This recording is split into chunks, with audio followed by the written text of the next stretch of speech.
ಶ್ರೀ ಗುರುಭ್ಯೋ ನಮಃ. ಶ್ರೀಮತೆ ರಾಮಾನುಜಾಚಾರ್ಯಾಯ ನಮಃ. ತತ್ಪುರುಷಾಯ ವಿದ್ಮಹೇ ದೇವಸೇನಾಯ ಧೀಮಹಿ ತನ್ನೋ ಸುಬ್ರಹ್ಮಣ್ಯ ಪ್ರಚೋದಯಾತ್. ಜಾತವೇದಸೆ ಸುನವಾಮ ಸೋಮಮರಾತಿ ನೇಹದಾತಿ ವೇದ ಪರಜ ದುರ್ಗಾಣಿ ನಾವಿವ ಸುಂದೋ ದುರಿತಾಗ್ನಿ ತಾಮಾಗ್ನಿವರ್ಣಂ ತಪಸಜ್ವಲಂತಿ ವೈರೋಚನೀಯಂ ಕರ್ಮಫಲಜುಜುಷ್ಟಾಂ ದುರ್ಗಾಂ ದೇವೀಗಂ ಶರಣಮಹಂ ಪ್ರಬದ್ಧೆ ಸುತರಸಿತರಸೆ ನಮಃ. ಕಾತ್ಯಾಯನಾಯ ವಿದ್ಮಹೇ ಕನ್ಯಾ ಕುಮಾರ ಧೀಮಹಿ ತನ್ನೋ ದುರ್ಗಿ ಪ್ರಚೋದಯಾತು. ವೀಕ್ಷಕ ಬಂಧು ಪ್ರಭುಗಳಲ್ಲಿ ಪ್ರಾತಃ ಕಾಲದ ಶ್ರೀನಿವಾಸ ಗುರೂಜಿಯ ನಮಸ್ಕಾರಗಳನ್ನು ಮಾಡ್ತಾ ನೋಡಿ, 2024ನೇ ಇಸ್ವಿ ಬಂದು 2 ದಿನ ಆಗೋಯ್ತಾಲೆ. ಮಂಗಳವಾರ. ತಾವೆಲ್ಲರೂ ಸಹ ಹೊಸ ವರ್ಷ ಆಚರಣೆಯನ್ನು ಸಂಭ್ರಮದಲ್ಲಿ ಮಾಡಿದ್ದೀರಿ, ಅವರ ಸ್ವಾಗತವನ್ನು ಮಾಡಿದ್ದೀರಿ. ಇದರ ಮಂಗಳವಾರ ತುಂಬ ಚೆನ್ನಾಗಿದೆ. ಷಷ್ಠಿ ಇರುವಂಥದ್ದು. ಬುಧ ವಕ್ರತ್ಯಾಗ. ಬುಧಗ್ರಹನೂ ವಕ್ರದಲ್ಲಿದ್ದ. ಯಾರಿಗೆ?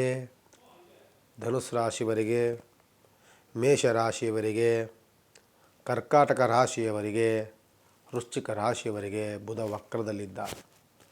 ಅವನ ವಕ್ರತ್ಯಾಗವೂ ಆಗ್ತಾಯಿದೆ, ಮಂಗಳವಾರವೂ ಆಗಿದೆ.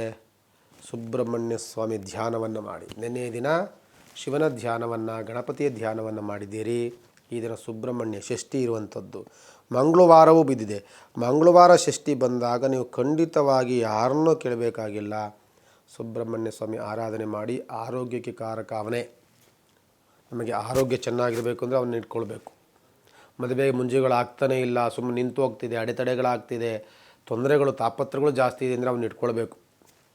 ಸುಬ್ರಹ್ಮಣ್ಯ ಧ್ಯಾನವನ್ನು ಮಾಡಿದಾಗ ನಿಮಗೆ ಭಾಳ ಅನುಕೂಲತೆಗಳನ್ನು ಮಾಡಿಕೊಡ್ತಾನೆ.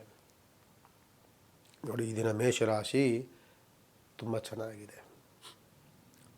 ವ್ಯವಹಾರದಲ್ಲಿ ಇದ್ದ ಏರುವಿಲ್ಲ, ಪೇರುವಿಲ್ಲ, ದೊಡ್ಡ ಮಟ್ಟದ ನಷ್ಟವೂ ಇಲ್ಲ, ಲಾಭವೂ ಇಲ್ಲ. ಒಂದು ನಿರ್ದಿಷ್ಟವಾಗಿ ನಡ್ಕೊಂಡು ಹೋಗ್ತಿರ್ತದೆ. ಜೊತೆಯಲ್ಲಿ ಕೆಲಸ ಮಾಡುವಂತಹ ಜಾಗದಲ್ಲಂತೂ ಪ್ರಶಂಸೆ ಇರುತ್ತೆ. ನಾನು ಅಂದ್ಕೊಳ್ತೇನೆ, ಮೇಷರಾಶಿಯವರು ಸ್ವಲ್ಪ ಕೆಲಸವನ್ನು ಒಂಚೂರು ಬದಲಾವಣೆ ಮಾಡಿಬಿಡೋಣ, ಬೇರೆ ಸ್ವಲ್ಪ ಇನ್ನೊಂದು ಸ್ವಲ್ಪ ಚೆನ್ನಾಗಿರೋ ಕೆಲಸ ನೋಡೋಣ ಅನ್ನುವಂಥ ಸ್ಥಿತಿಗೆ ಹೋಗಿರ್ತೀರಿ. ಮುಂದಿನ ದಿನಗಳಲ್ಲಿ ಅನುಕೂಲವಾಗುತ್ತೆ. ಜನವರಿ ಎಂಡಲ್ಲಿ ನಿಮಗೆ ಭಾಳ ಅನುಕೂಲವಾಗುತ್ತೆ. ಇವತ್ತಿಂದನೇ ಪ್ರಯತ್ನವನ್ನು ಮಾಡಿ. ಜೊತೆಯಲ್ಲಿ ನಿಮಗೆ ಆರ್ಥಿಕ ಸ್ಥಿತಿಯಲ್ಲಂತೂ ಉತ್ತಮವಾದಂತಹ ಬೆಳವಣಿಗೆ ಅಂತೂ ಖಂಡಿತವಾಗಿ ನಿಮಗಿದೆ. ನಂತರದಲ್ಲಿ ವೃಷಭ ರಾಶಿಯವರಿಗೆ ವ್ಯವಹಾರ ಪ್ರಗತಿ ಇದೆ, ಕುಟುಂಬ ಸೌಖ್ಯ ಇದೆ, ಅಣ್ಣ ತಮ್ಮಂದಿರಿಂದ ಸಹಕಾರ ಸಹಯೋಗ, ಜೊತೆಯಲ್ಲಿ ನಿಮಗೆ ಕೆಲಸ ಮಾಡುವಂಥ ಸ್ನೇಹಿತರಿಂದ ಸಹಕಾರ ಸಹಯೋಗ, ಆರ್ಥಿಕ ಸ್ಥಿತಿ ಉತ್ತಮವಾದಂಥ ಬೆಳವಣಿಗೆ ಇದೆಲ್ಲವೂ ಸಹ ಇದೆ. ಮಿಥುನ ರಾಶಿಯವರಿಗೆ ಹೊಸ ಹೊಸ ಕೆಲಸಗಳು ಏರಳವಾಗಿ ಬರುತ್ತೆ. ನಿಮಗೆ ದುಡ್ಡು ಕಾಸಿನ ಸಮಸ್ಯೆ ಸಣ್ಣ ಪುಟ್ಟ, ನಿಮಗೆ ಕೆಲಸ ಸ್ವಲ್ಪ ಹಣಕಾಸು ಅಂತ ಬಂದಾಗ ಸ್ವಲ್ಪ ನಿಮಗೆ ಕಂಡಾಗ ಯಾಕೋ ಕೊಡುವಂಥವರು ಸ್ವಲ್ಪ ನಿಧಾನ ಕೊಡೋಣ ಬಿಡಿ, ಅವ್ರೇನಲ್ಲ ಅನ್ನುವಂಥ ರೀತಿಯಲ್ಲಿದೆ. ಯಾಕೆಂದರೆ ನಿಮ್ಮ ಸ್ವಭಾವ ಸೌಮ್ಯ ಮತ್ತು ತುಂಬ ಅತಿಯಾದಂತಹ ಎಫೆಕ್ಟ್ ಏನು ಹಾಕೋದಿಲ್ಲ, ಬೇಕೇ ಬೇಕು ಅನ್ನುವಂಥದ್ದು. ಅದರಿಂದ ಅವರು ಸ್ವಲ್ಪ ತಾಳ್ಮೆಯಿಂದ ವರ್ತನೆಯನ್ನು ಮಾಡ್ತಾರೆ. ಅದು ನಿಮ್ಮ ಸ್ವಭಾವ ಏನೂ ಮಾಡೋಕ್ಕಾಗಲ್ಲ. ನಿಮಗೆ ಹಣಕಾಸನ್ನು ಬಾಯ್ಬಿಟ್ಟು ಕೇಳಿಸ್ಕೊಳ್ಳುವಂಥದ್ದು ಒಂದು ನಾಚಿಕೆ ಸ್ವಭಾವ. ಶ್ರಮಪಟ್ಟಿರ್ತೀರಿ, ನಿಮ್ಮದೇ ಹಣ, ನಿಮ್ಮದೇ ದುಡ್ಡು, ಆದರೂ ಸಹ ಕೇಳೋಕ್ಕೇನೋ ಸಂಕೋಚ, ಅದರಿಂದ ಲೇಟ್ ಆಗುತ್ತೆ. ಅದು ಬಿಟ್ಟರೆ ಕೆಲಸ ಅಂತೂ ನಿಮ್ಮ ನೀಯತ್ತು, ನಿಮ್ಮ ನೀತಿ, ನಿಮ್ಮ ಕೆಲಸ ವೈಖರಿ ಇವೆಲ್ಲವೂ ಸಹ ತುಂಬ ಜನಕ್ಕೆ ಇಷ್ಟ ಆಗುತ್ತೆ. ನಿಮಗೆ ಕೈ ತುಂಬ ಕೆಲಸ ಸಿಗುತ್ತೆ, ತುಂಬ ಚೆನ್ನಾಗಿರುತ್ತೆ. ಕರ್ಕಾಟಕ ರಾಶಿಯವರಿಗೂ ಸಹ ಹೋಗ್ತಾ ಹೋಗ್ತಾ ಶನಿಯ ಬದಲಾವಣೆಗಳಾಗುವಂಥ ಸನ್ನಿವೇಶಗಳು ಹತ್ತಿರ ಆಗ್ತಾಯಿದೆ. ಕೋಪವು ಶಮನವಾಗ್ತಾಯಿದೆ. ಮಾಡುವಂಥ ಎಲ್ಲಿ ತಪ್ಪು ಒಪ್ಪುಗಳು ನಿಮಗೆ ಅರ್ಥವಾಗ್ತಾಯಿದೆ. ಜೊತೆಯಲ್ಲಿ ಸ್ವಲ್ಪ ಲಾಭಕ್ಕೆ ನಿಮಗೆಲ್ಲ ಕೆಲಸಗಳು ಅನುಕೂಲವಾಗ್ತಾಯಿದೆ, ಚೆನ್ನಾಗಿರುತ್ತೆ.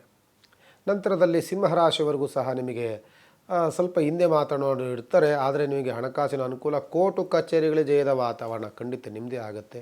ಸರ್ಕಾರಿ ಕೆಲಸಗಳಲ್ಲೇ ಮನ್ನಣೆ, ಆರ್ಥಿಕ ಸ್ಥಿತಿ ಉತ್ತಮವಾದಂಥ ಬೆಳವಣಿಗೆ, ಜೊತೆಯಲ್ಲಿ ಕೋರ್ಟು ಕಚೇರಿಗಳು ಎಲ್ಲದೂ ಇದು ಸಹ ಜಯದ ವಾತಾವರಣ ಅಂತೂ ಖಂಡಿತವಾಗಿ ನಿಮ್ಮದೇ ಇರುತ್ತೆ. ನಂತರದಲ್ಲಿ ಕನ್ಯಾ ರಾಶಿಯವರಿಗೆ ವ್ಯವಹಾರದಲ್ಲಿ ಪ್ರಗತಿ ಇದೆ, ಕುಟುಂಬದಲ್ಲಿ ಸೌಖ್ಯ ಇದೆ, ಮದುವೆ ಆಗುವಂಥ ಸನ್ನಿವೇಶಗಳು ಜಾಸ್ತಿ ಹತ್ತಿರ ಬರ್ತಾ ಇದೆ. ಅತಿಯಾದಂಥ ಸುತ್ತಾಟ ಅಲೆತಾಟಗಳಿಂದ ಸ್ವಲ್ಪ ಮುಕ್ತಿ ತೆಗೆದುಕೊಂಡು ಬರ್ತಾ ಇದ್ದೀರಿ. ಸ್ವಲ್ಪ ಹಣಕಾಸಿನ ಅನುಕೂಲವೂ ಆಗ್ತಾಯಿದೆ, ಶುಭ ಕಾರ್ಯಗಳ ಹತ್ತಿರ ಬರ್ತಾ ಇದೆ. ಜೊತೆಯಲ್ಲಿ ಸ್ವಲ್ಪ ಏನೋ ಒಂದು ಸಾಧನೆ ಮಾಡಿದಂಥ ಮತ್ತು ನಿಮಗೆ ಸ್ನೇಹಿತರಿಂದ ಸಹಕಾರ ಖಂಡಿತವಾಗಿ ನಿಮಗೆ ಸಿಗುತ್ತೆ. ತುಲಾರಾಶಿಯವರಿಗೆ ಹಣಕಾಸಿನ ಅನುಕೂಲ, ವ್ಯವಹಾರದಲ್ಲಿ ಪ್ರಗತಿ, ಕುಟುಂಬ ಸೌಖ್ಯ, ಹೊರಗಡೆ ಪ್ರಯಾಣ, ಹೊರದೇಶಕ್ಕೆ ಪ್ರಯಾಣ, ಜೊತೆಯಲ್ಲಿ ಕೆಲಸ ಮಾಡುವಂತಹ ಜಾಗದಲ್ಲಿ ಪ್ರಶಂಸೆ ಇದೆಲ್ಲ ಸಿಗುತ್ತೆ. ಮತ್ತು ವೃಶ್ಚಿಕ ರಾಶಿಯವರಿಗೆ ಹಣಕಾಸಿನ ಹೇರಳವಾದಂತಹ ಅನುಕೂಲ, ಲಾಟ್ರಿ ಟಿಕೆಟ್ ಹೊಡೆಯುವಂಥದ್ದು, ಬಂಪರ್ ಲಾಟ್ರಿ ಹೊಡೆಯುವಂಥ ಸನ್ನಿವೇಶಗಳಿರುತ್ತೆ. ನಿಮಗೆ ನಿರೀಕ್ಷೆಗೂ ಮೀರಿದಂತಹ ಲಾಭ ಸಿಗುವಂಥ ವಾತಾವರಣ, ಹೊರದೇಶಕ್ಕೆ ಹೋಗಿ ನಿಮಗೆ ಕೆಲಸ ಮಾಡುವಂತಹ ಸುವರ್ಣ ಅವಕಾಶಗಳು, ಜೊತೆಯಲ್ಲಿ ನಿಮಗೆ ಆರೋಗ್ಯ ಸ್ಥಿತಿಯಲ್ಲಿ ಉತ್ತಮವಾದಂತಹ ಬೆಳವಣಿಗೆ, ಕುಟುಂಬದಲ್ಲಿ ಸೌಖ್ಯ, ಸಂತಸ, ಸಂಭ್ರಮ ಎಲ್ಲವೂ ಸಹ ಚೆನ್ನಾಗಿರುತ್ತೆ.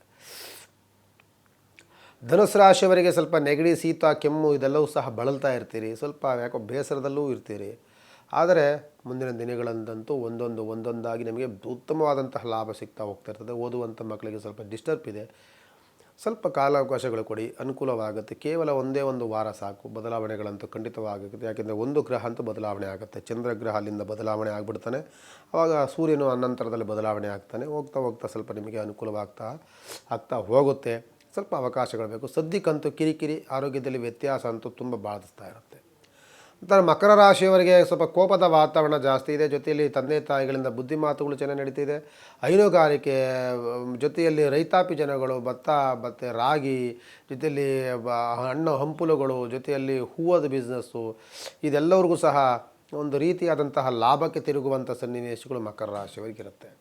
ಅನಂತರದಲ್ಲಿ ಕುಂಭರಾಶಿಯವರೆಗೂ ಸಹ ಹೈನುಗಾರಿಕೆಯಲ್ಲಿ ಅಂದರೆ ಅಡಿಕೆ ಬಿಸ್ನೆಸ್ಸು, ತೆಂಗಿನ ಬಿಸ್ನೆಸ್ಸು, ರೇಷ್ಮೆ ಬಿಸ್ನೆಸ್ಸು, ಕುರಿ ಸಾಕಾಣಿಕೆ, ಮೇಕೆ ಸಾಕಾಣಿಕೆ ಇಂಥದ್ದರಿಂದ ರೈತಾಪಿ ಜನಗಳಿಗಂತೂ ತುಂಬ ಲಾಭದಾಯಕವಾಗಿರುವಂಥ ದಿನ ಅಂತೂ ಖಂಡಿತವಾಗಿ ಕುಂಭರಾಶಿಯವರಿಗಿರುತ್ತೆ. ಜೊತೆಯಲ್ಲಿ ತಂದೆಯ ಸಹಕಾರ, ಸಹಯೋಗ ಇರುತ್ತೆ. ಕೋಪ ಶಮನ ಮಾಡಿಕೊಂಡ್ರೆ ಇನ್ನೂ ಚೆನ್ನಾಗಿರುತ್ತೆ. ಕೋಪ ಮಾಡ್ಕೋಬಾರ್ದು, ಆತುರ ನಿರ್ಧಾರಗಳನ್ನು ಮಾಡ್ಕೊಳ್ಬಾರ್ದು.